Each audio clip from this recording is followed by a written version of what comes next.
అందరికీ శుభోదయం. August 13, 2026 Madanapalle Kalikiri market సంబంధించిన సమాచారం. ముందుగా కలికిరి మార్కెట్ వేబి మండి అధినేత అక్బర్ గారు ఇచ్చిన సమాచారం మేరకు దిగుమతి అయితే బాగానే వస్తుంది. కానీ అన్ని మార్కెట్లలో ఇక్కడ కూడా ధరలు పెరగడంతో ఈ బాస్కలు ఎక్కువగా వస్తున్నాయి. ఈ అన్క్వాలిటీలు 50, 60, 70, 80 ఈ ధరలు మినహాయిస్తే క్వాలిటీ ఉన్న మీడియం కాయల సామర్థ్యం వస్తే ₹100 నుంచి 600, ₹100 దగ్గర నుంచి 170, 180, 190 ఇవన్నీ మీడియం మరియు సెకండ్ టైప్ క్వాలిటీలు.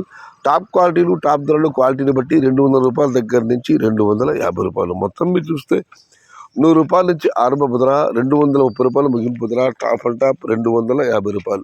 టుడే కలికిరి మార్కెట్ టమాటా small boxes ₹100 starting rate, ₹250 ending rate. ఇక మదనపల్లి మార్కెట్ దిగుమతి విషయానికి వస్తే రైతు మిత్ర పీవీఎస్ మండి అధినేత వెంకటేష్ గారు ఇచ్చిన సమాచారం మేరకు నిన్నటితో పోలిస్తే మదనపల్లి మార్కెట్ దిగుమతి విషయంలో పెద్దగా మార్పు లేదు, ఇంచుమించు అలాగే వచ్చింది. ఇది ఈరోజు మదనపల్లి కలికిరి మార్కెట్కు సంబంధించిన సమాచారం.